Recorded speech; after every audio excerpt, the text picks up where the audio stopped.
Day 2 of Jordan versus the Jordan buck. Have you got your plan? I have actually a hand-drawn treasure map. Hoyt's Bowhunting Whitetails is brought to you by Redneck Blinds, Code of Silence Apparel, Hunt Stand Pro Whitetail app, Whitetail Institute, research equals results, B3 releases, XO broadheads, exact sights, and Hoyt. I wouldn't call it a plan so much as a vague general idea. Yeah, it's kind of my normal operating procedure too. And this is probably more on the vague and general side than you would normally Well, go. what do you say, where do you want to start? I think that kind of a central point of this story is the open gate. So maybe we start from the open gate. Okay, let's head up there. All right.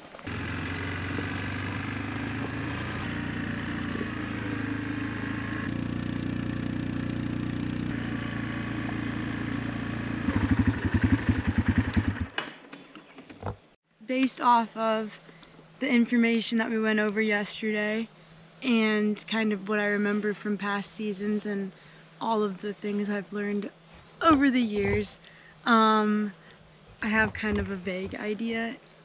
Okay. And that is, I would definitely focus on the open gate. Okay. So what were the specific pieces of information that leads you to this spot?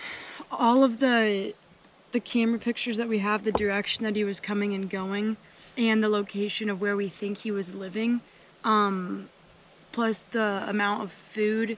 The field right out behind the open gate could work against us there, because if he's living behind there on one of the ridges and the food is back there, yeah, we wouldn't have a whole lot of a reason to come through the open gate. Right. But what we saw in past years was him coming this far, and then to other camera on my map, I have it denoted as C1. We'll put a better map over this so that you can see what we're talking about. But the fact that he was coming and going to that camera, and then to this camera, and then the scrape tree down at the bottom coming and going, from there, that tells me that he spent a lot of time back behind the open gate, and he was also coming this way last year.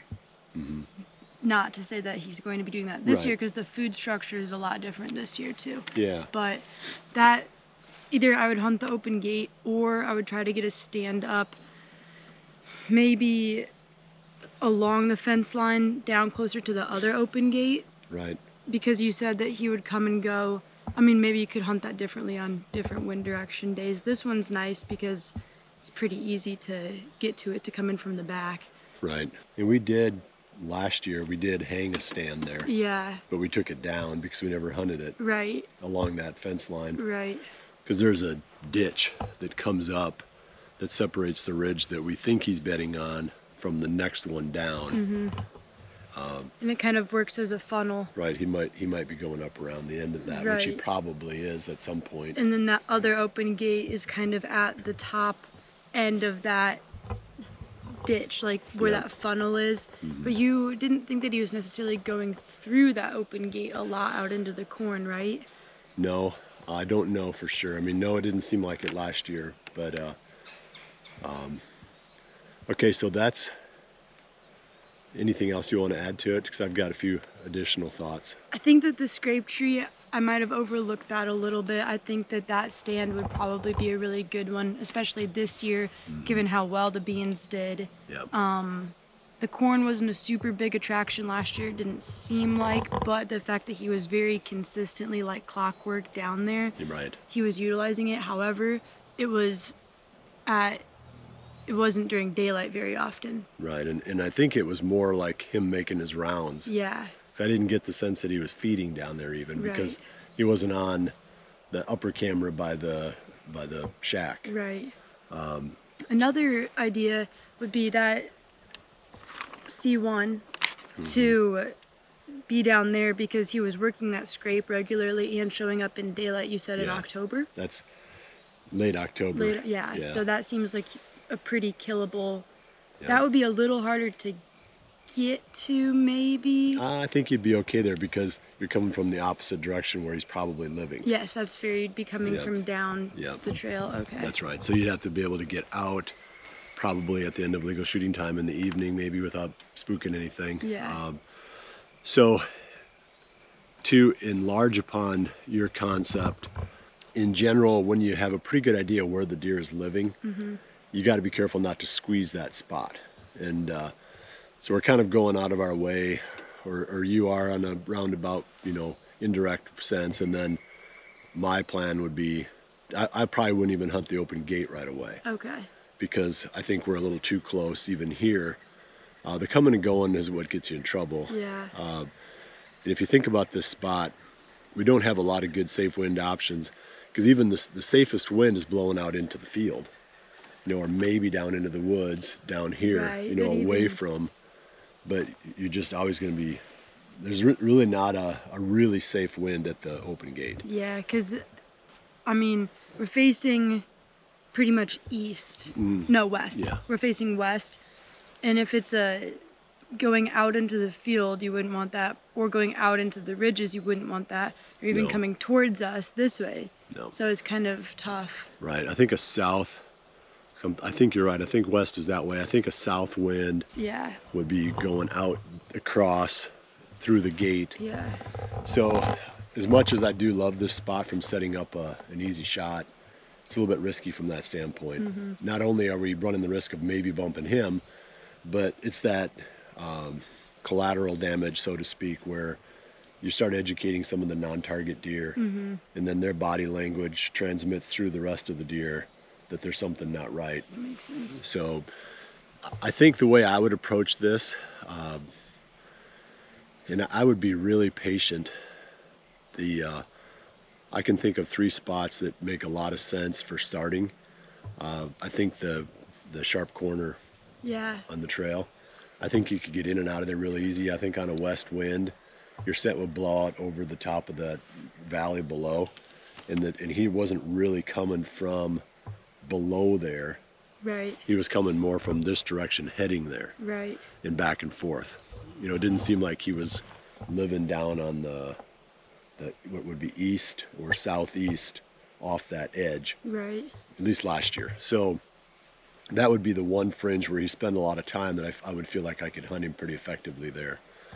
And then the other one, it'd be a little bit of a change in pace, but I don't think I'd sit along the line where the apple trees are, but I think I'd go to that corner where, Where it makes a sharp left. Yeah. Yeah. And then it heads over to that new food plot that we made. Yeah. Because there's that pond there. Yeah. And there's that new food plot that we made. And then there's a pretty heavy natural trail there. It started as a cow path, and the deer are still using it.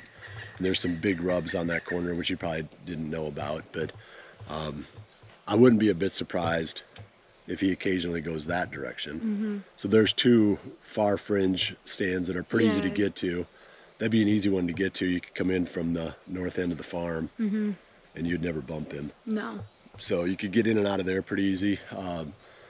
The scrape tree, yeah, I mean, I think that's a good candidate. I think I'd want to wait until I saw some shots of him on that scrape. Or even to put a blind up at some point, maybe, like late season, if he was still down there. They tend to eat the beans into late season, right? Yeah, I think he'll be in their way. I think we can kill him there. We just have to wait until he shows up at the scrape. Yeah. Because that scrape is very heavily used. And he was on it a lot last year, but it was always in dark. Right. I just have it in my mind, like some kind of intuition, that he's going to be down there pretty consistently this year. The scrape is like pretty sharply below the tree though, right? Yeah. So that's my other question. For me, that would be an issue. Given my draw weight, I wouldn't necessarily be able to make that shot from that angle the way you can. You wouldn't necessarily have to shoot him at the scrape. See, I wouldn't even shoot him at the scrape. Oh, okay. You're saying like coming to or from it. Coming or going. Okay, that makes sense. Yeah, that. I mean, granted, if he's 5 to 7 yards away, he's probably far enough away from the tree for me to drive through. Yeah. But you might need him to be, 10 or 12 yards out, so you can get a little bit cleaner angle into the lungs. Right, because I don't have the weight to pound down through him. Yeah. So no, I think that's a good plan for this deer. It's going to be really interesting to see when we start running cameras. Yeah. Two things: what he looks like this year, and then what his behavior is this year compared to last year. Because knowing what he did last year really helps us a lot for having a starting point for this year. That's part of the reason why I thought this exercise was so valuable, because their fall ranges, like we've mentioned, are pretty similar, and their behavior can be pretty similar from one year to the next. So you can compound the information from one season to the next season as you try to, you know, learn as much as you need to know in order to, you know, eventually get the shot. So I think we can get him. You know, if we don't mess it up and spook him. See, that's my biggest concern. Yeah, and that's why you want to start a little more fringe and then work your way in. That's right. Yeah. 'Cause we got time. You know, we don't need to go right after him full scale. It's not public land, you know, where we're competing with other hunters, you know, or you can kind of see what he's doing, where he shows up.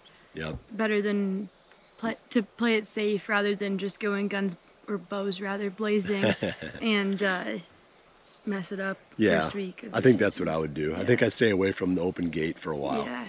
Just because this is such a risky spot to hunt. It is right in the middle of everything, and it's an awesome spot to hunt, and it's fun. And it's cool, it's pretty. Yeah. It's fun to sit up here. And there's a lot of deer that are in this area. Yeah. But that also is part of the reason why it's risky, because the more deer there are, the more likely you are to get busted and mess it up. So to summarize it all up, sharp corner. Yeah. And the fringe, or both corners. Yeah. On opposite ends of we think what might be his range, and then as the season goes and as we learn more, can crouch in a little bit. Yeah, and then the scrape tree if he's showing once he starts showing up down there in daylight, because that's a killer spot. And there's something unique about this deer, and I haven't figured it out, but he likes this valley between these ridges. So I don't know why, like when he was going into that bottom field, why he didn't just come off that bedding point and drop down in. It always seemed like he swung around and came down the valley between these other two ridges and then swerved his way, even for 2 seasons or 2 years in a row. So, you know, deer they are very much habitual, you know, and they do stuff and maybe they don't have a really good reason for doing it. They're just the way they've always done it. They just do it. So we'll kind of keep an eye on that too, because at some point this little valley between these two ridges might come into play, because it seems like that's almost like where all the dots and lines interconnect. Could be hard to get in and out of there. It'd be hard to hunt it, but we just need to keep in mind that seems to be like one of the major crossing points of all the stuff that he does. All right, well, we appreciate you joining us. We're gonna look forward to learning more about this deer this year. Yeah, I'm excited to start running cameras. Yeah, it'll be fun. Yeah, it's always fun, and you learn new stuff about old deer, and you learn stuff about new deer. And I think it's more fascinating almost running the cameras sometimes than it is the hunting itself, because there's so many stories that you can kind of put together and say, oh, look how much that one changed, or look, this one moved from this part of the farm to that part of the farm. I wonder why. You know, it's more like the saga of the individual deer. So I'll kind of be sad when we kill the Jordan buck, because he's just kind of been living in lore for a couple seasons now, just out there doing who knows what. I kind of like the thought of him out there. Yeah, well, and I remember when I shot that buck on the farm in southern Iowa that I'd been hunting for so long. Yeah. I mean, it just sort of took a little bit of the wind out of my sails. Yeah. Because every day you got up, you know, for several seasons, and that was the one you were going after. Right. And then it's like, now what? Yeah. Yeah. Exactly. But we'll see. Deer. Yeah, there's others. Yeah. You know, like I heard somebody on, maybe it was Lee Lukoski even. He says, "Yeah, don't worry about it. God makes new ones every year." Yeah. So we are getting a little ahead of ourselves first, though. Or we need to actually. Yes. Get the job done. We're talking about shooting him. Yes. And we have a little bit of ground to cover first. All right, well, we appreciate you joining us. We will look forward to seeing you back here again soon for the next episode of Hoyt's Bowhunting Whitetails. And remember to always dream big.